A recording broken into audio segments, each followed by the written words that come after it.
I'm an intensive care MICA Paramedic. I have been in the job greater than 20 years. I've been MICA for most of that time.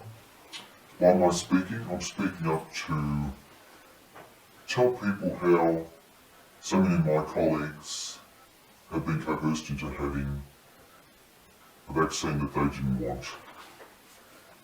So many of these paramedics have got jobs that they love, but in order to keep those jobs that they love, they've had to give up their freedom of choice and have a vaccine which they do not want.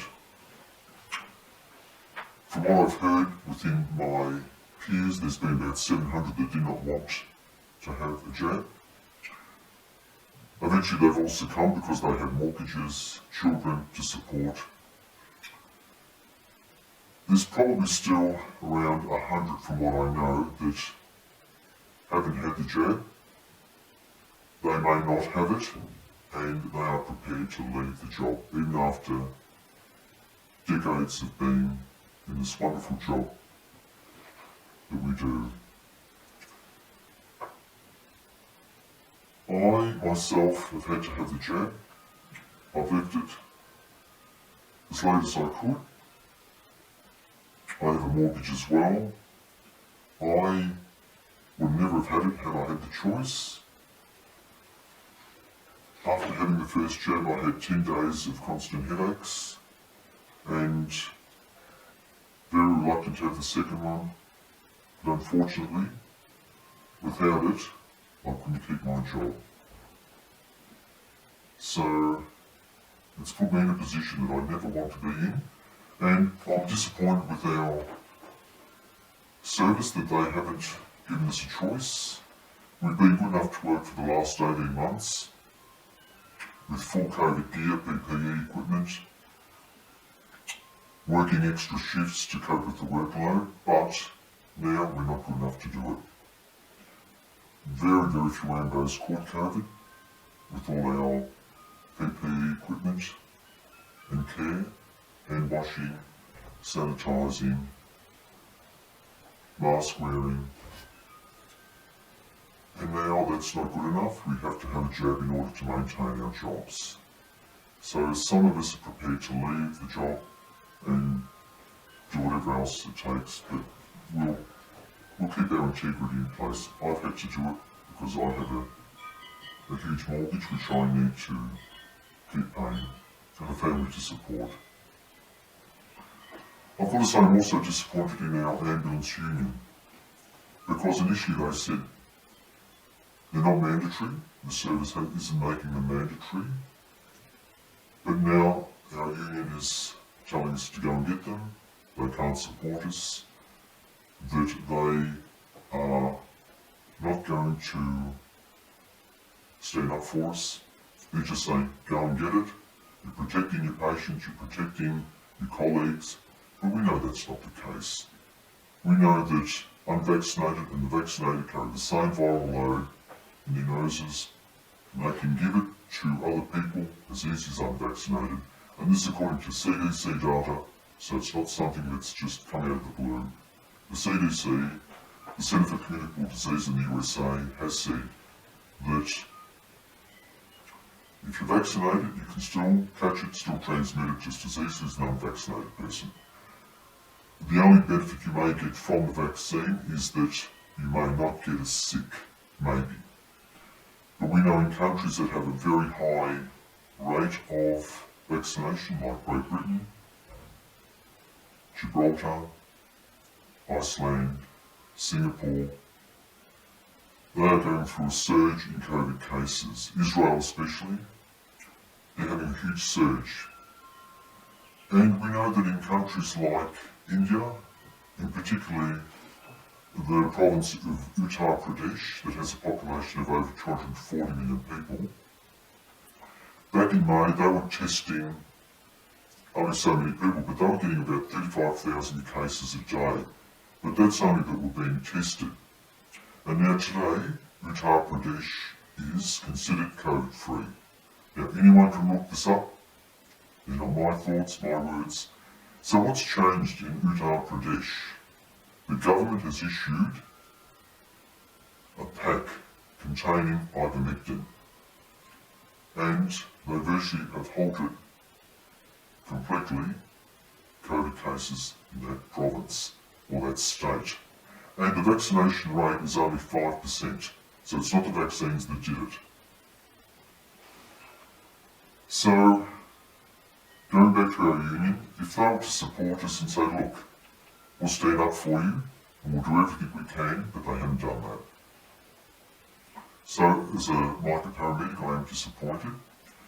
And if my colleagues want to get vaccinated, I'm happy for them to do that. Go for it. Be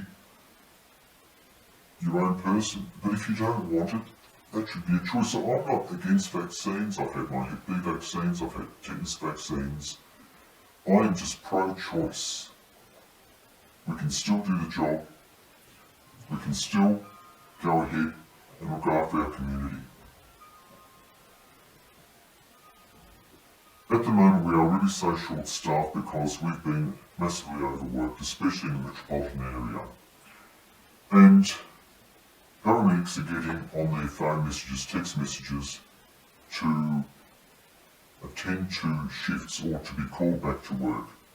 Sometimes 7 messages a day to fill vacant shifts. And some days there can be up to 70 shifts that aren't filled, even up to 100. So these are shifts that don't get filled in most cases. We also know that our Vista Communication Centre is absolutely just chock-a-block with work as well. We know that work has gone up by about a third in Esther. Why are they so busy? Well, the number of calls have gone up huge. And I dare say, and I'm not sure of this, because I haven't spoken to anyone there, but there's also been Esther staff that have not wanted to get the vaccine, and I dare say most likely some of them have also had to leave. Because of the increased workload, the public have had delays in getting through to ambulance 000, which has caused deaths. A mother was on hold to 000 for 8 minutes whilst their 4-month-old child was non-breathing. We know of 2 patients who died of cardiac arrest after calls to 000 went unanswered for 5 minutes. We know of another lady who was having an anaphylactic reaction, who was on the phone for 30 minutes trying to get through to 000 ambulance, was not able to get through, and ended up having to inject herself twice with adrenaline in order to not deteriorate. We know of a small child who had a cardiac arrest in central Victoria after 000 was unanswered for 2 minutes, instead of the usual 5 seconds. Frequent emergency calls are waiting between 5 and 10 minutes. And I understand that this is because there aren't enough operators to answer the calls. And look, is that due to some of the staff being terminated? I really don't know, but I do know that there were staff in Esther that did not want to take the vaccine. We've had reports of nursing homes calling police 000 for help for cardiac arrests because they couldn't get through to ambulance 000. We've had cases of aged care residents dying in Melbourne in the north after staff spent 30 minutes on the phone trying to get through to 000. We've had a recent case of a parent who drove to the Northern Hospital with a child suffering with thunderstorm asthma after not being able to get through to 000. Unfortunately, this child died. Even though there was a MICA ambulance at a branch close by, they could have responded had the 000 call been answered. So we have had a huge workload increase. COVID has been a big part of that, and we know that the hospital's absolutely inundated with work now. Speaking to a close friend who works in a large metropolitan hospital as an ICU nurse, she's told me that they are being asked to do double shifts, and at times the loudspeaker will go through the A&E department saying, if any staff are able to extend the shift or to do another shift, would they please speak to the charge nurse. So The nursing staff doing the most wonderful job in managing the massive workload. We know that, from what we've heard, many have been laid off because they refused to get the jab. And my friend, who's been in nursing for over 30 years, has told me that morale is the lowest she's ever seen in all her years of nursing. She said that the hospital is constantly on bypass because of how busy they are. And I asked her about the sort of cases that are coming in, and she says that a lot of them are COVID patients presenting with fever-like symptoms, coughs, shortness of breath, and they're also getting patients that are presenting with what appear to be vaccine injuries. And I asked her, what are these? What are you seeing? And she said that they're getting a rise in younger patients presenting with chest pain post the vaccine. When these patients come in, they do a 12-lead ECG, they do a blood enzyme level called a troponin level, and if they find nothing's amiss, they do send them home to follow up with their doctor. They also have had patients come in with blood clots, which they've always had at the old case of blood clotting, but now this has gone up quite a lot since the vaccines have been introduced. They've seen cases of Guillain-Barré syndrome, strokes, weakness in the limbs, and other neurological symptoms. Ambulances are constantly ramped at hospital, which means that they're unable to offload their patients in a timely manner. So we've had patients present to hospital post-vaccine with chest pain, normally younger people under the age of 30. These have turned out to be myocarditis and pericarditis, which, as a MICA Paramedic, I don't think I've ever seen myocarditis before, and pericarditis you would see the odd case very rarely. But now in young people under the age of 30 that have been vaccinated, these are becoming more and more prevalent. And speaking to my colleagues, they are picking up younger people that are presenting with chest pain. And in hospitals, my ICU nurse friend tells me that they are getting more and more younger people that are coming in with symptoms of myocarditis and pericarditis. So ambulances are constantly being ramped up at hospital, which means they are unable to offload their patients in a timely manner. Some ambulances are stuck there for up to 3 hours. There's the case of one ambulance that went to a large metropolitan hospital. They had the patient remain on their stretcher for 16 hours. They finished their shift, and another crew that was starting had to come on and take over their patient because the hospital's so busy. So we give huge credit to the nursing staff for the demand that they're placed under, and we think they're heroes, absolute heroes for what they're doing. I consider my colleagues heroes for what they're doing, especially my colleagues who work in Melbourne, because they are really under the pump. Some of them miss meals, they don't have any downtime. In the rural area they do have a bit more time, but they've also been a lot busier than what we have ever. We've had Code Orange being declared, and a Code Orange is when you've had a huge number of calls waiting to be attended to. Sometimes they can be 50, anywhere up to 100 calls that are waiting for an ambulance to attend. And look, we can have years or months to initiate new clinical guidelines into Ambulance Victoria.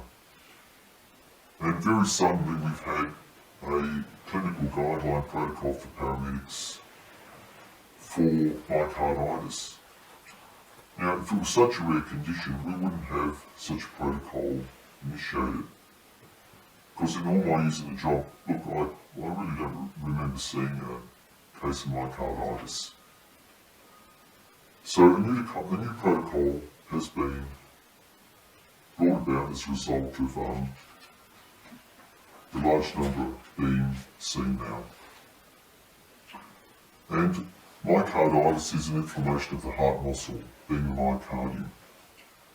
And this inflammation can reduce the heart's ability to pump and can cause rapid or abnormal heart rhythms. Infection with the virus is usually the cause, but can be caused by a reaction to a drug. And in this case, it seems quite evident that the COVID-19 vaccine, especially Pfizer and Moderna, in younger people, also in males, are causing this, especially after the second dose of an mRNA vaccine. And the symptoms to myocarditis are predominantly chest pain, fatigue, shortness of breath, rapid or irregular heartbeats, and these symptoms can appear 1 to 5 days after vaccination. If it's mild myocarditis, look, that's fine, people recover from that. But if it becomes severe, myocarditis can weaken the heart so that the rest of the body doesn't get enough blood. And clots can form in the heart, leading to a stroke or heart attack. And it's not usually permanent when it's mild, but severe can permanently damage the heart, leading to heart failure in the long run, abnormal heartbeats or sudden cardiac arrests. And in pericarditis, this can also occur, and this is an inflammation of the outer covering of the heart, and we're also seeing some of these occurring. Both myocarditis and pericarditis are rare and not usually associated with the AstraZeneca vaccine. But with AstraZeneca, we're seeing more blood clots, and these can also occur with the Pfizer and Moderna shots. Blood clots with the AstraZeneca, well, they say they're rare, but hospitals are reporting a huge increase in patients presenting with blood clots. And the blood clotting disorders can be detected as soon as symptoms appear with standard blood tests known as a platelet count. And when a patient presents with blood clotting, treatment includes blood thinning medication and immunoglobulins. Symptoms appear similar to the usual blood clots. These can include headache that doesn't go away, blurred vision, leg pain, swelling, shortness of breath, and these can occur anywhere from 4 to 30 days post the vaccine. In the case of the vaccinations, the immune system triggers antibodies that not only recognise COVID-19 proteins but also platelets. These antibodies can activate the platelets to clump together and to go into blood clotting mode. And we know that also COVID-19 patients can develop blood clots, but these are people that don't have COVID, they've had the vaccine and blood clots develop after that.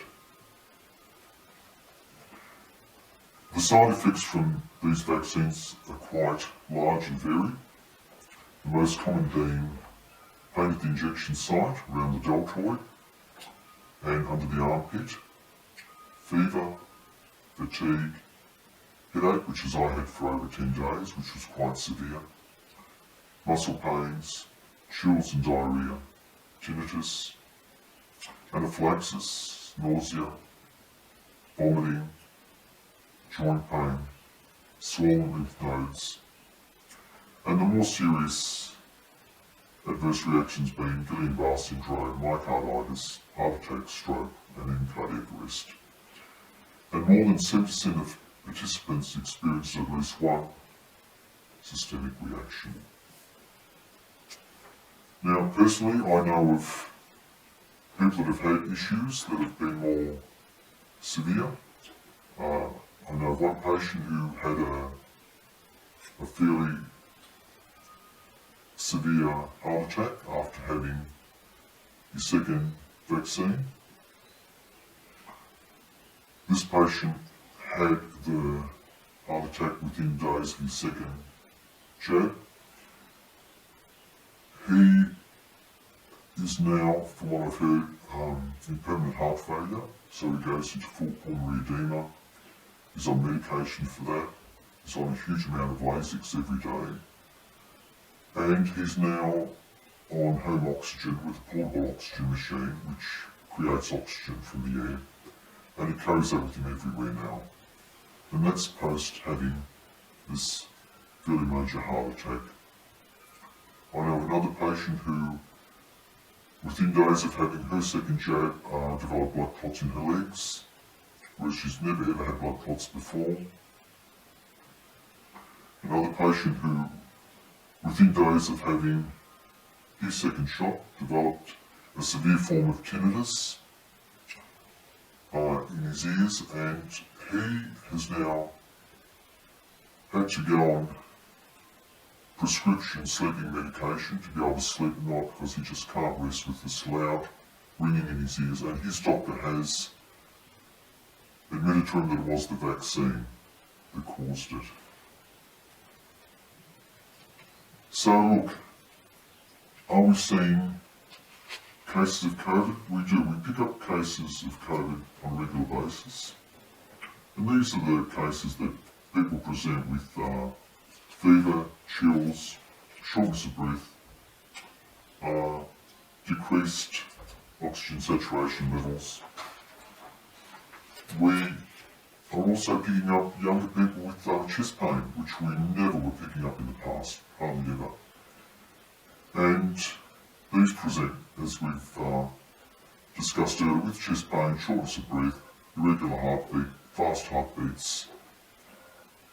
And we do 12 ECGs on these patients. Normally they don't show any arrhythmias or any ST elevations, which is an indication of having a heart attack.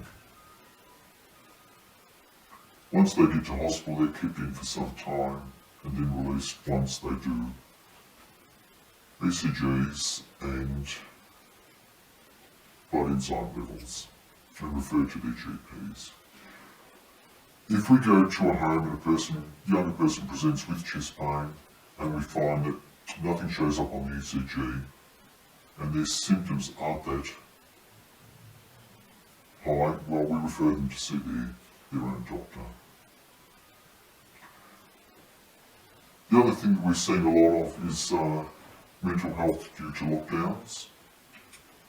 We know that social and economic isolation are the biggest drivers of suicide rates, and COVID-19 has seen Australians subject to 18 months of rolling lockdowns and disruption to their personal lives. We've got stats that show that trips to hospitals of young people for mental health emergencies are up 57% in the past year. And the crisis hotline is also seeing a record number of calls. We've seen an increase in children and adolescents in their mental health illness, in stress, depression, anxiety, and people are reaching out in numbers that have never been seen before to support groups like Lifeline Crisis Support, Beyond Blue, Suicide Callback Service, and Kids Helpline.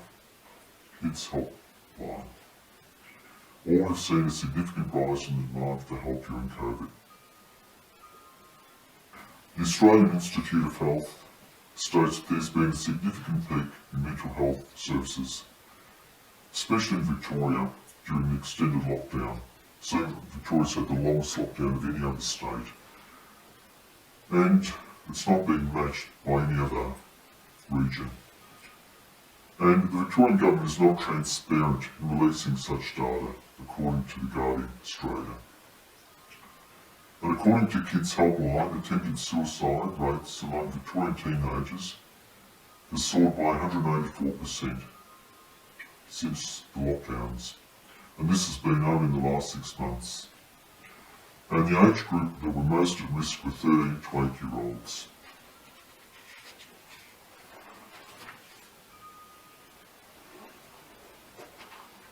The Kids Helpline has revealed that children counsellors were calling an ambulance to attend 53 times a week.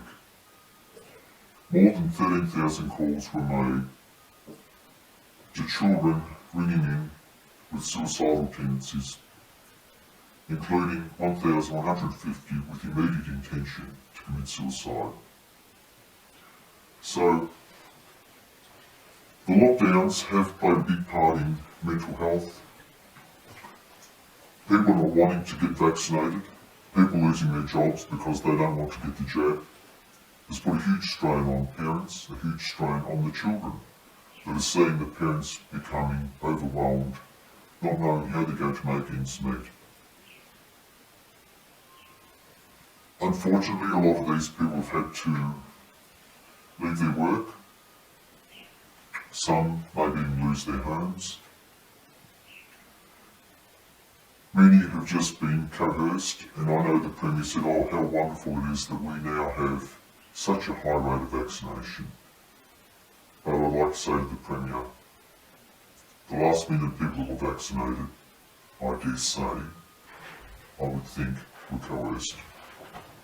If they wanted the vaccines, they would have had them when they first came out. They've just delayed it as long as they could until they were forced to have them. We just had to look at the protests that occurred on Saturday, the 13th I think it was, where the attendance was probably anywhere from maybe 75,000 people, maybe even 100,000 people. I was at that protest, a lot of my colleagues were there, a lot of my nurse friends were there, who I saw and met up with. And some of these were friends who had been vaccinated, like myself, but we were there standing up for all the ones that are not vaccinated because we are pro-choice.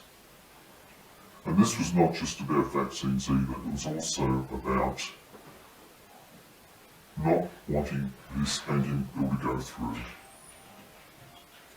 So we're not conspiracy theorists, we're not people who are there to say, look, we believe that there's massive worldwide agendas to eliminate the world population. We're there because we believe in pro-choice, freedom of speech and expression, and we don't want our rules governed by a Premier who's intent on having power that we believe is possibly a dangerous thing. Many of my colleagues feel this way. We're afraid to speak out publicly. That's why my voice is disguised. That's why I'm not showing my face. Because I've just renewed my registration with APRA. And if I was to speak out, I could lose my registration. Because we got an email from APRA saying that we are not to discuss anything negative about COVID vaccines. I know that my service will not want me speaking out because they are very pro-vaccine and they are upholding the government decree of vaccinating as many people as possible. With APRA, I'm disappointed in them because they're not giving doctors, nurses, paramedics a chance to even question these vaccines. And look, are they good? I really don't know. I've seen side effects, I've seen adverse reactions, and we know that the TGA's own data shows that from January of this year to October, we've had over 600 deaths from what appears to be attributed to the vaccine, and over 70,000 adverse reactions. Now we know that those reports are only a fraction of what's really happening. The gentleman that had the heart attack, his was unreported to the TGA. The lady that had the blood clots, that was unreported to the TGA. My headaches, I did not report that to the TGA. Number one, it's hard to get through. The guy with the tinnitus, his was not reported to the TGA. So Conservatively, between 1 and 10% gets reported.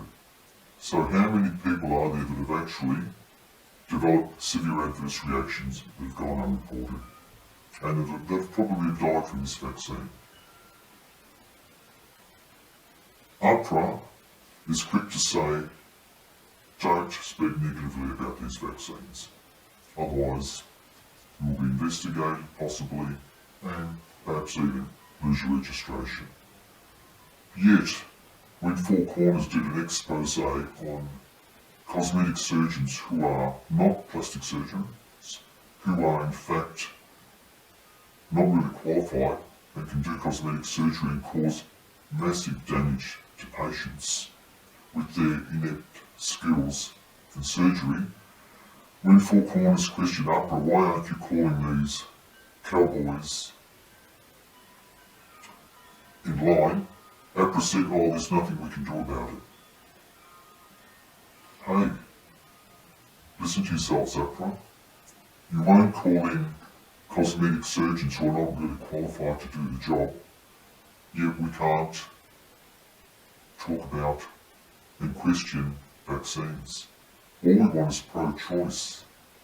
All we want is the freedom to choose whether we have a vaccine or whether we don't. Where there's a danger, where there is a possible risk of damage, we should have a choice. And we know that these vaccines are still in an experimental stage. They are still a trial. No long-term studies have been done. These studies do not end until the year 2023. We are the guinea pigs to these vaccines. We are the guinea pigs. And a lot of doctors who are speaking out are silenced. They don't get a voice unless they go on a platform like Rumble. Doctors like Peter McCullough, who's a cardiologist, Dr. Batar, Dr. McCullough, Dr. Brian Cole, Dr. Bhakti, who's one of Germany's leading immunologists, medical doctors, the Vice President, ex-Vice President of Pfizer himself has come out, Dr. Michael Yeadon, to say that these vaccines are dangerous. They should not be used. There is no long-term study. He has sent out a letter to so many doctors throughout Europe saying we've got to stop this vaccine program. And this is coming from the ex-Vice President of Pfizer himself, Dr. Michael Yeadon. Just look it up. So where do we go from here? Some of us will be coerced and take the vaccine because we have mortgages, we've got kids to feed, even though we know it's the wrong thing. A lot of my colleagues are dead convinced, a lot of nurses are dead convinced that we need these vaccines, that they're saving lives, that they're good for us, and I respect their decision to have it, and I am not one to say you shouldn't have it, but just give me the right to say no if I don't want to. And I know of paramedics who are not willing and don't want to work with unvaccinated paramedics. That I know, that I've seen. And I know of paramedics, colleagues of mine, who are so dead set on these vaccines that they are the be-all end-all, that they can't wait to get their booster shots. I know of my colleagues who, when they go into a house, until recently, if there was someone in the house that did not have a mask, they would ask them to put on a mask. And this is not the patient, but this is family members. And when a family member would say, I have a medical exemption, my colleagues, some of them, a lot of them don't do this, they would say, well, can I see your exemption? Not knowing that they are not allowed to look at a person's medical exemption, even the police aren't allowed to look at it. So there is a fair bit of misinformation regarding what we should be asking of our patients and of their families. So to my dear colleagues, and look, I honestly don't know how many there are, but possibly over 100. There were well and truly over 100 who were holding out and were prepared to leave the job with many, many years of experience behind them. Good people, kind people with a huge work ethic will now walk away.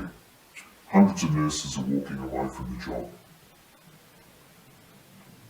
because they are not prepared to be coerced into taking this vaccine. And during the protest on the 13th of November, I caught up with some of these nurses. One of them has over 30 years in the job and she's just resigned. Another one who's in her 40s, she was with her, she's also resigned. Not prepared to take an experimental jab, which we don't know what the effects are going to be down the track. Whether it's going to be disruption to your immune system, autoimmune issues, cancer. So my colleagues, nursing colleagues, I was also in nursing many years ago. I respect them for all the wonderful work they do. I respect my paramedic colleagues for the work that they do. I'm just sorry that so many of them have had to leave the job. The thousands of nurses that are leaving the job Australia-wide, the hundreds of paramedics that are leaving the job Australia-wide because they're not happy to have this experimental jab, because in years to come, no one can tell us what the long-term effects of these vaccines are. They're not normal vaccines. In fact, they are not a vaccine. And they've only been given provisional approval by the TGA. They are a gene therapy. They are not a traditional vaccine. And whilst most paramedics, nurses have gone along with traditional vaccines, this is one that many of us do not want. And many have been prepared to lose their jobs after many decades and good years of work. So, I'm sorry to see that happen to them. I know that because of the increased workload for the nurses, for the paramedics, they're under a lot of stress, a lot of strain in their jobs. I know that with paramedics, because of the hold-ups at hospitals with the ramping, sometimes when we go to major hospitals, there can be 12 ambulances all ramped up there. So what we've done to try and alleviate some of that is to have third-year paramedic students, St. John, to take over our less critical patients, like that they can look after them, whilst we get back in the car and respond to more acutely ill patients. If we bring in a patient who's more critically ill, well, we remain with them. We don't offload them to our university students or St. John.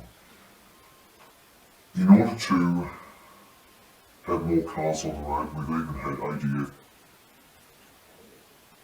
SES staff drive for us whilst we have one paramedic in the back attending.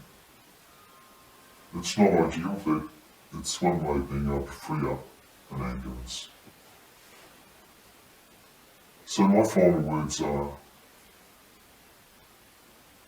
just allow these paramedics that have left to someday have the choice of being able to come back, because believe me, they will all jump at the opportunity to come back if ever the time came that they did not have to have this jab. So to those of you who are brave enough and had the integrity not to be coerced, I salute you, I respect you, and I thank you for standing up for what you believe in. To my colleagues that have had the jab, that believe that it's the right thing to do, I respect and I thank you for doing what you believe was the right thing. And that's about all I have to say. Thanks for listening to me, and I hope we can all get through this. eventually and go back to living a normal life. Thanks everyone. The Physician's Pledge. As a member of the medical profession, I solemnly pledge to dedicate my life to the service of humanity. The health and well-being of my patient will be my first consideration. I will respect the autonomy and dignity of my patient. I will maintain the utmost respect for human life. I will not permit considerations of age, disease or disability, creed, ethnic origin, gender, nationality, political affiliation, race, sexual orientation, social standing, or any other factor to intervene between my duty and my patient. I will respect the secrets that are confined in me, even after the patient has died.